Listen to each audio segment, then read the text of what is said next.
and help welcome our honored, distinguished guest, the Reverend Dr. Martin Luther King.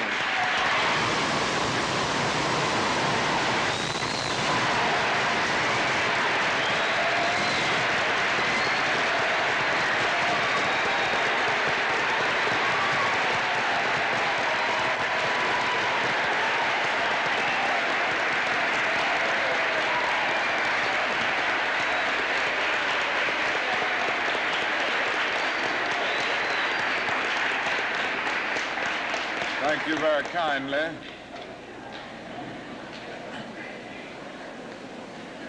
Principal Fornese, Mr. Williams, members of the faculty and members of the student body of Barrett Junior High School, ladies and gentlemen.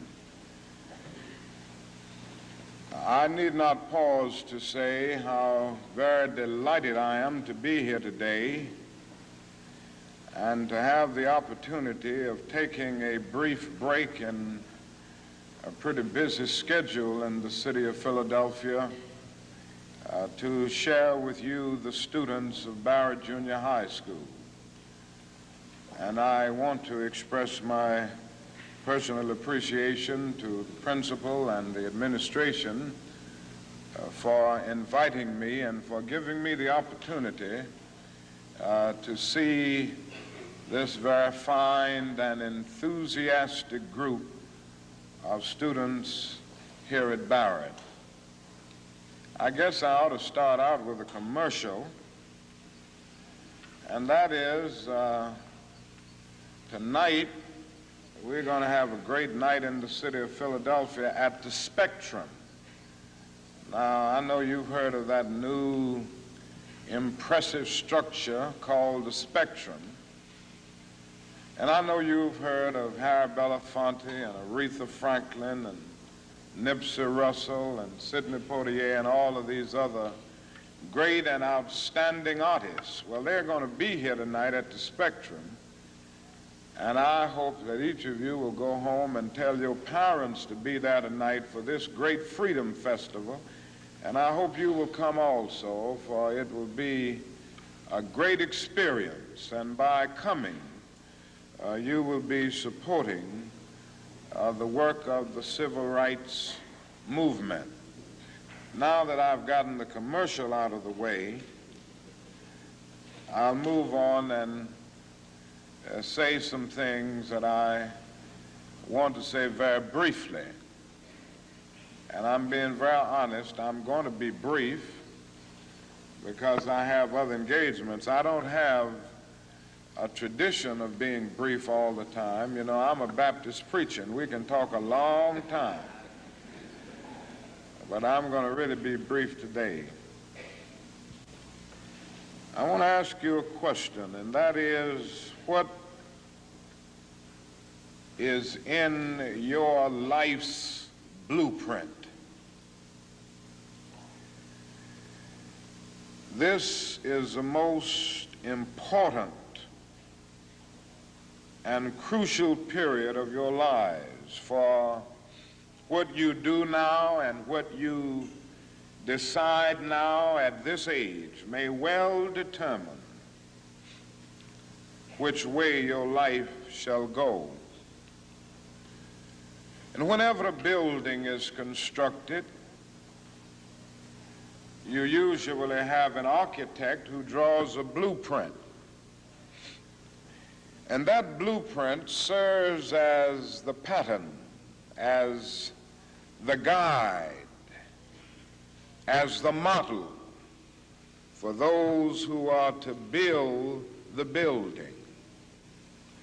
And a building is not well erected without a good, sound, and solid blueprint. Now, each of you is in the process of building the structure of your lives. And the question is whether you have a proper, a solid, and a sound blueprint. And I want to suggest some of the things that should be in your life's blueprint. Number one in your life's blueprint should be a deep belief in your own dignity, your own worth, and your own somebodyness. Don't allow anybody to make you feel that you are nobody. Always feel that you count. Always feel that you have worth. And always feel that your life has ultimate significance. Now that means that you should not be ashamed of your color. You know, it's very unfortunate that in so many instances our society has placed a stigma on the Negro's color. And you know, there are some Negroes who are ashamed of themselves. But don't be ashamed of your color. Don't be ashamed of your biological features. Somehow you must be able to say in your own lives and really believe it, I am black but beautiful, and believe it in your heart.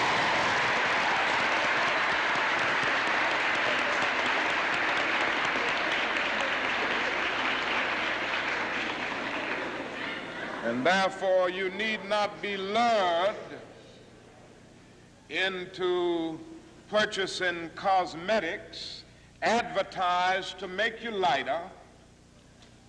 Neither do you need to process your hair to make it appear straight. I have good hair, and it is as good as anybody else's hair in the world, and we've got to believe that.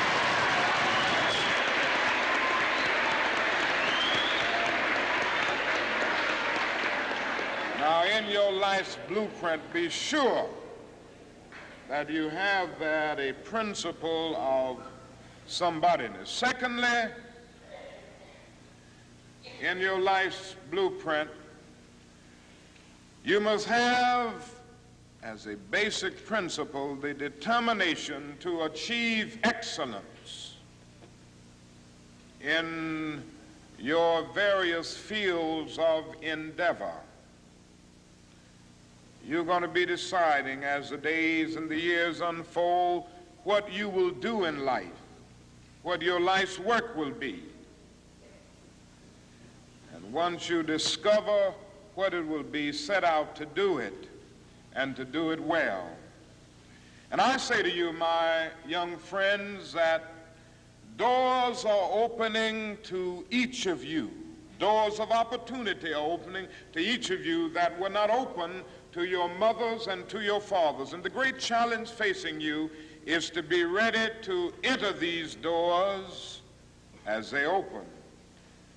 Ralph Waldo Emerson, the great essayist, said in a lecture back in 1871 that if a man can write a better book or preach a better sermon or make a better mousetrap than his neighbor, even if he builds his house in the woods, the world will make a beaten path to his door. That hadn't always been true, but it will become increasingly true. And so I would urge you to study hard, to burn the midnight oil. I would say to you, don't drop out of school, and I understand all of the sociological reasons why we often drop out of school. But I urge you, in spite of your economic plight, in spite of the situation that you are forced to live so often with intolerable conditions, stay in school. And when you discover what you're going to be in life, set out to do it as if God Almighty called you at this particular moment in history to do it. And just don't set out to do a good Negro job, but do a good job that anybody could do. Don't set out to be just a good Negro doctor, a good Negro lawyer, a good Negro school teacher, a good Negro preacher, a good Negro barber, a beautician, a good Negro skilled laborer. For if you set out to do that, you have already flunked your matriculation exam for entrance into the University of Integration. Set out to do a good job and do that job so well that the living, the dead, or the unborn couldn't do it any better.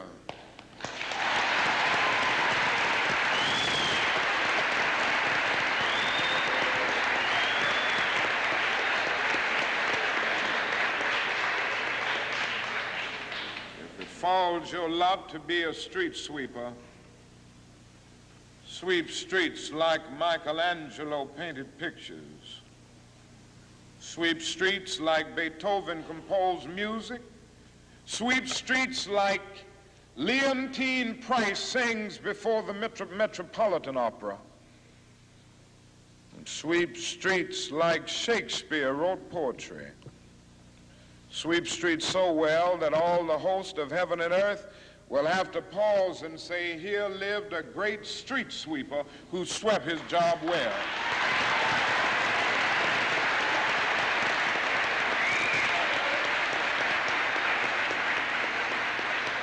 If you can't be a pine on the top of the hill, be a scrub in the valley. But be the best little scrub on the side of the rill. Be a bush if you can't be a tree. If you can't be a highway, just be a trail. If you can't be the sun, be a star. For it isn't by size that you win or you fail. Be the best of whatever you are.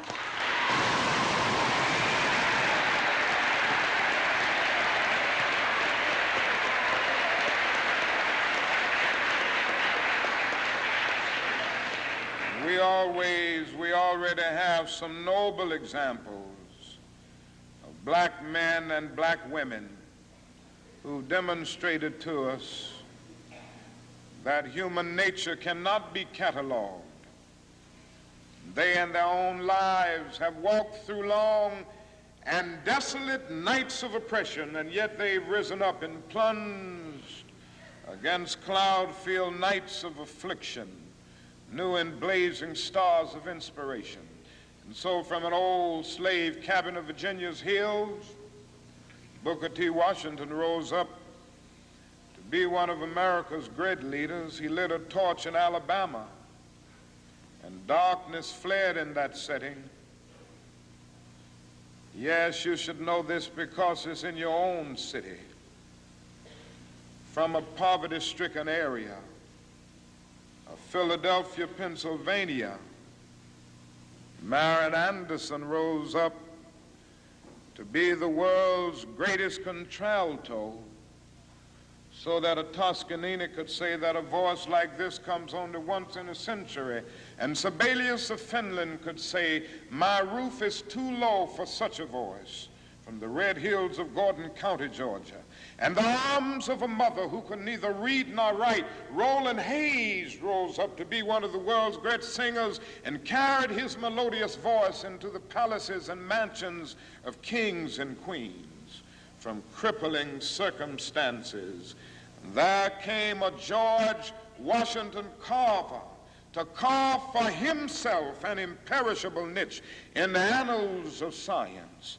There was a star in the diplomatic sky, and then came Ralph Bunce, the grandson of a slave preacher, and he reached up and grabbed it and allowed it to shine in his life with all of its scintillating beauty.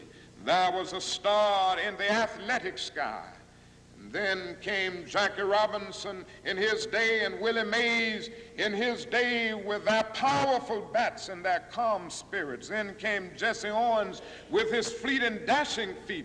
Then came Joe Louis and Muhammad Ali with their educated fists. All of them came to tell us that we can be somebody, and to justify the conviction of the poet, fleecy locks and black complexion cannot forfeit nature's claim.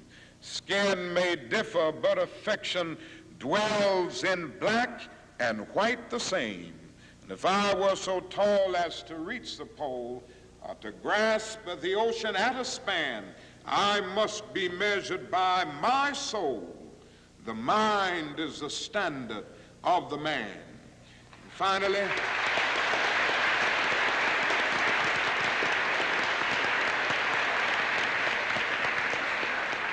finally, in your life's blueprint must be a commitment to the eternal principles of beauty, love, and justice. Don't allow anybody to pull you so low as to make you hate them. Don't allow anybody to cause you to lose your self-respect to the point that you do not struggle for justice. However young you are, you have a responsibility to seek to make your nation a better nation in which to live. You have a responsibility to seek to make life better for everybody. And so you must be involved in the struggle for freedom and justice. Now, in this struggle for freedom and justice, there are many constructive things that we all can do and that we all must do. And we must not give ourselves to those things which will not solve our problems. You've heard the word nonviolent and you've heard the word violent. I happen to believe in nonviolence.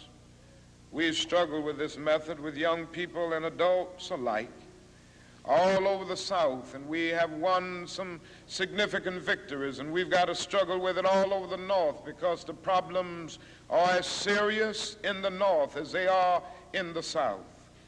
But I believe as we struggle with these problems, we've got to struggle with them with a method that can be militant, but at the same time does not destroy life or property. And so our slogan must not be burn, baby, burn. It must be build, baby, build. Organize, baby, organize.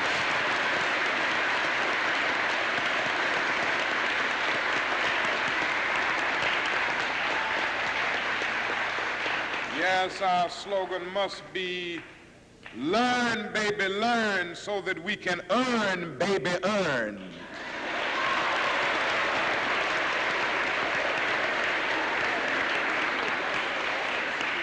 And with a powerful commitment, I believe that we can transform dark yesterdays of injustice into bright tomorrows of justice and humanity.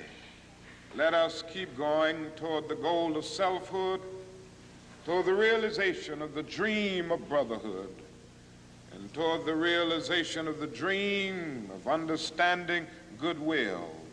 Let nobody stop us. I close by quoting once more the man that the young lady quoted, that magnificent black bard who has now passed on, Langston Hughes. One day he wrote a poem entitled Mother to Son. The mother didn't always have her grammar right, but she uttered words of great symbolic profundity. Well, son, I'll tell you, life for me ain't been no crystal stad. It's had tacks in it, boards torn up, places with no carpet on the floor, bare. But all the time, I's been a-climbing on and reaching landings and turning corners and sometimes going in the dark where there ain't been no light. So, boy, don't you stop now. Don't you sit down on the steps 'cause you find this kind of hard. But I's still going, boy. I's still climbing. And life for me ain't been no crystal stair. Well, life for none of us has been a crystal stair, But we must keep moving. We must keep going. If you can't fly, run. If you can't run, walk. If you can't walk, crawl. But by all means, keep moving.